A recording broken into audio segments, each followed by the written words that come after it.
We talked with Mike Breen last week, the Kurt Gowdy Award winner at the Basketball Hall of Fame. Also, our friend Mike Wilbon received that award this weekend as well. The man who took it home in 2019 from the New York Times, Marc Stein, here on the Rich Eisen Show. How are you doing, Mark? Still don't believe it till somebody says it. I bet, right? Hall of Famer Marc Stein of the New York Times. How about that for a resume line? What was this weekend like, Mark, watching everything that went down at the Naismith Hall of Fame? I think I was like everybody. I was a puddle. I was really looking forward to this class selfishly. Really shouldn't try to make it about me, but with this group, it's hard not to, because I basically started right before Garnett, Kobe, and Duncan all started. So I covered their whole careers, and I covered Kevin Garnett's first exhibition game. I was a Laker beat writer when Kobe came to the Lakers, and he was the first guy that I was ever 10 years older than. I was 27, and he was 17 when he got there. And then I moved to Texas the year the Spurs got Duncan. So obviously, with Kobe, it was going to be momentous, but also really difficult. And I'm just like everybody else. Just watched Vanessa Bryant with absolute admiration, astonishment, amazement, just a tower of strength. No idea how she pulled that off. Honestly, she was incredible. I think everybody came away saying the same thing. And and I was really curious also to see what Duncan would be like up there, because he was so guarded and never let us in.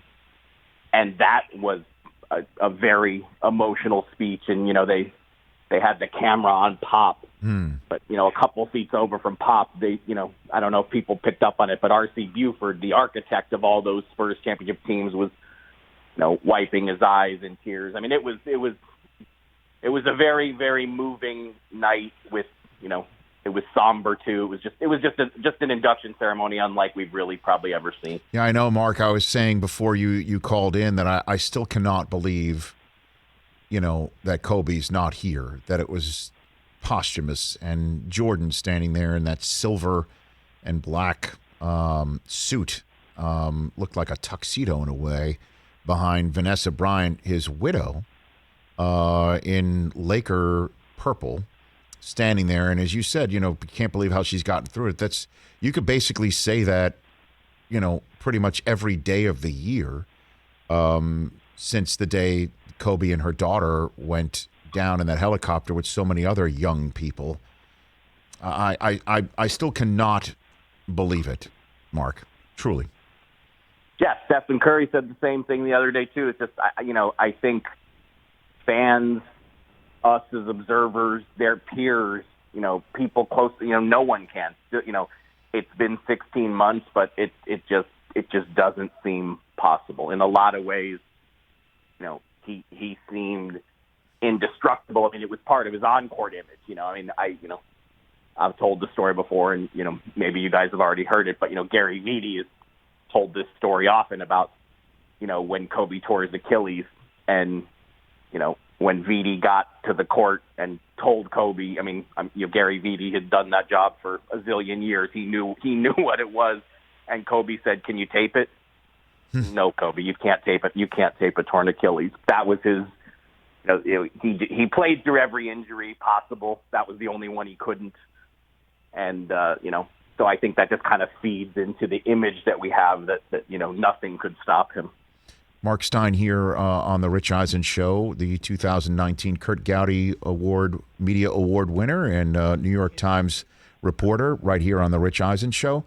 What is the sense going into this week about the play-in tournament, Mark? Because, I understand Wednesday night is going to be a tremendous contest. I will definitely have my popcorn ready for Steph and the Lakers, Warriors and Lakers, but that means the loser is actually going to have to play a game Friday night with their season on the line. And I know that might be fan interest, but the rest of the league is sitting around and waiting to start the playoffs. So the Grizzlies, Spurs, Pacers, Hornets, only one team above 500 is a shot to play in. And one of the best players in the league is certainly in terms of fan interest, is definitely going to have their season on the line Friday night. What do you think now that we not know the names and players that are involved in this tournament that it's going down with the NBA, Mark?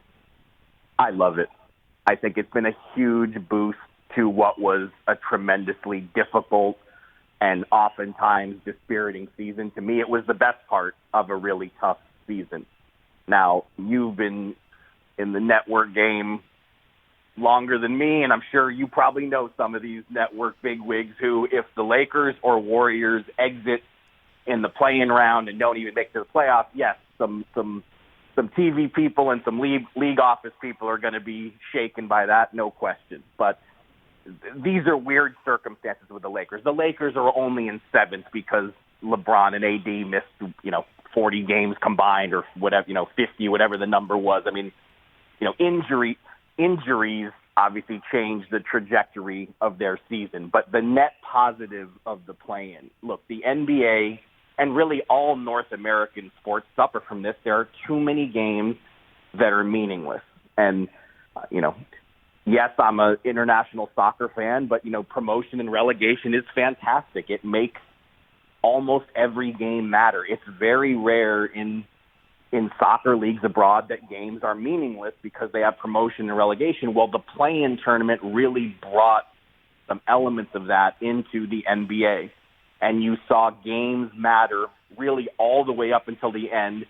Tanking is not gone. Obviously, anyone who's seen what's gone on with the Thunder know they've been playing for draft position for weeks now. But for the most part, games mattered more in this regular season than they ever have, because there's a desperation now to get up to 6 and not fall to number 7 and not be dragged into this play-in thing. And it makes the regular season so much better.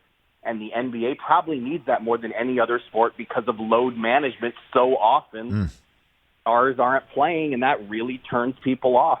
So, yes, if the Lakers or Warriors, if they lose early, okay, that's going to be some level of a ratings catastrophe. But to me, I don't see how you look at this and not say it has improved the regular season dramatically. And then, the playoffs begin after that writ large as we're used to it. And so even if, say, some of those series start slowly because a team that did come at the end of the regular season on fire starts out slowly because they sat around for a week potentially, even though that might not be the exact reason or cause, this play-in is here to stay. You think this is not a one and done regardless of what does happen with the results? We've already seen enough of a result of not tanking, despite some small amounts, that this is here to stay, Marc Stein.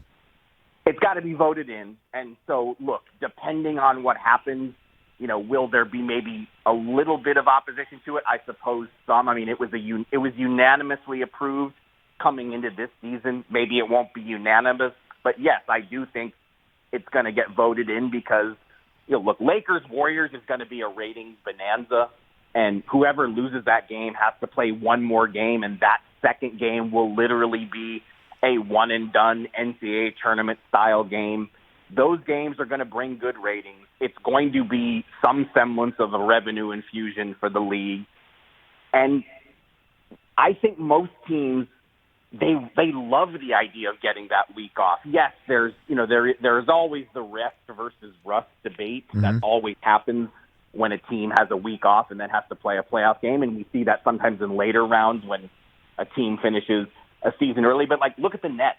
The Nets traded for James Harden in January with no training camp. They now get to replicate a little bit. They get to have a mini camp for the next 5-6 days. They're not practicing today, but they're gonna have a decent week of practices, which they really haven't had because nobody practiced this season. So again, I just think many more positives. It's not flawless. It has not eradicated tanking completely, but we talked a lot more about the seedings and the races than we did about tanking at the end of the regular season. And nothing was decided really until the last day. So, I mean, to me, those are huge positives.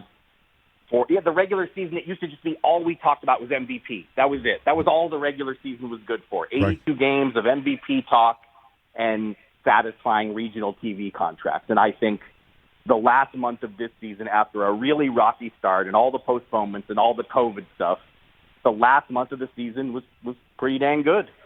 Marc Stein, New York Times, NBA columnist as well, right here on the Rich Eisen Show. So what's the story we're not talking about going into the playoffs? What intrigues you? What fascinates you about certainly the 12 teams that we know are making it so far?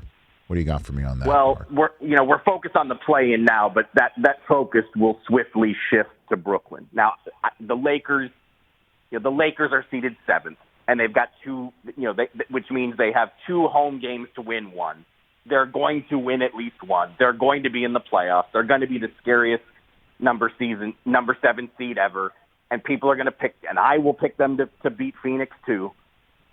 So I think my interest will shift really more to how scary does Brooklyn look. And last night, I'm sure you guys have seen the highlights of doing a Globetrotters routine. Yes. With Blake Griffin to Mike James off the board to KD. I mean, it was ridiculous. They're frightening, but honestly, Milwaukee fascinates me because Miami wanted them. Miami happily slid to 6, and Milwaukee they brought in Drew Holiday. They have a very expensive 3-man core now: Giannis, Drew Holiday, Middleton. They've got zillions. They got Rich Eisen money invested in these 3 guys. Nice. And they've got to get through Miami, probably the Nets, and probably Philly, just to get to the finals, just to get to whoever wins the West. That is not going to be a fun ride for the Milwaukee Bucks. Mark, I respect you and your reporting skills, but I'm glad you're not a financial reporter, Mark. I'd have to ask you to check your sources on what you just said. Yeah, math is not my strong suit. Yeah. Apologies. Yeah, stay away from Paul Krugman. Basically what I'm saying inside your building. That's basically what I'm saying. So let's talk about what you just said about the Lakers. I mean, if LeBron says he's never going to be 100% again, and Los Angeles hasn't had it's been a long time since they were all healthy and ready to go. And what makes you think LeBron's back and now they'll get through one of these 2 games, they'll win one of these at home and take out the Suns? What makes you say that? Because I have all the same questions and concerns you do. Those guys have not been able to stay healthy. And, I wrote this in early April, and people thought I was an alien then. And I said it then. It is a huge mistake to think AD and LeBron come back, and it's just very linear, and the Lakers are back to where they were. The injuries AD and LeBron suffered are so severe that you do fear recurrence. And even last night, LeBron had a tweet that had everybody unnerved late in that game when not really clear why he was even in the game. But the reality is, even saying all that, with all the skepticism, are you going to pick the Phoenix Suns with no playoff experience, as great as they were in this regular season? And Chris Paul's an MVP candidate now. But beyond Chris Paul and Jay Crowder, they have no playoff experience on that team. Are you going to pick them to beat the Lakers? I mean, I think we've all, who do the, anyone who's a pundit and does predictions for a living, like you just know in the NBA, picking against LeBron James is not a wise idea. So I don't know that he's going to be fine. I certainly think they're going to have enough to get through a play-in game. But, are there going to be setbacks in the playoffs for AD and LeBron health-wise? There certainly could be. But even fearing that, I'm still against Phoenix. I will still. I guess I'm soft. I don't have the guts to pick against the Lakers. And how about here in LA? What if playoff P does in fact show up, and the Kawhi that for some reason did not show up in the bubble, up 3-1, that guy that we saw in the playoffs in his previous seasons before joining the Clippers? What if they show up?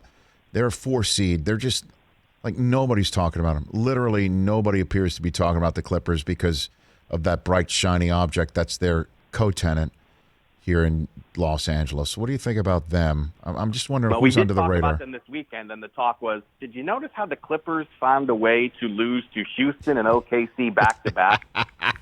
They wanted that 4 seed. They want to avoid the Lakers. Is that what you're saying? Completely out of the Lakers bracket until the conference finals. And, Jared Dudley said it post-game last night. I think he's exactly right. Teams should want the Lakers earlier than later. If you've got to play, if the Lakers are in the conference finals, by then they've got a head of steam, and they're a bigger problem. I agree with him. But look, the Clippers are better, and it's funny because Rondo made so little impact in Atlanta. The Hawks signed him to a 2-year, $15 million deal. He really did nothing in Atlanta. But I would say respect within the Lakers for Rondo is such that they think just his presence is going to make them a tougher, better team. And, we know all about playoff Rondo and how much better he is in the postseason. So I'll actually be watching that series because I live in Dallas, and the Clippers, got their way. They maneuvered their way to number 4. They'll play Dallas again. So that's actually a series that I'll be watching closely. But you're right. I mean, nobody after last season, nobody really expects anything. I mean, the Clippers are a prove it to us team, just like Milwaukee. Nobody's going to go out on a limb picking the Clippers until they show us that they've learned lessons from what happened in the bubble. Before I let you go, Marc Stein, I will ask you the question that you said was used to be the only thing that was discussed over an 82-game arc of a regular season, and that is who is the MVP? Who is your most valuable player of 2020-2021? I am not an official voter, and so I have my ballots were due either last night or this morning, so okay. I did not turn in an official ballot. I'm actually doing it tomorrow in my weekly newsletter, so I'm going to arrive at my final decision at some point tonight. I have to say I've been a Jokic guy for a long time, but what Stephen Curry did has me thinking. The case for Steph is what he did. Winning a scoring title at this stage in his career. Yep. Only Jordan has done it at this stage in his career. And the Warriors, if you extrapolate it over 82 games, they're only a 44-win team. And Westbrook is the only MVP we've seen in this league since Moses. He was the first since Moses in 81-82 to come from a non-50-win team. But that Thunder team won 47, and Russ averaged a triple-double. So they were in the neighborhood of 50. The Warriors were not close to 50 wins, but I'm telling you, you've seen, LeBron said it, John Morant said it, the player chat. I think if the players vote for MVP, they will vote for Steph. And Jokic had an incredible season in Denver and kept that team together after Jamal Murray. To me, it's one or the other. And you know what? The problem with MVP, the problem with all the awards this year, but MVP is so deep. There are 5 spots on the ballot, and someone like Luka, who averaged 28, 8, and 8, I don't think he can get a top 5 spot. I mean, that's how competitive it is with Chris Paul and Embiid and Jokic and Steph and Giannis.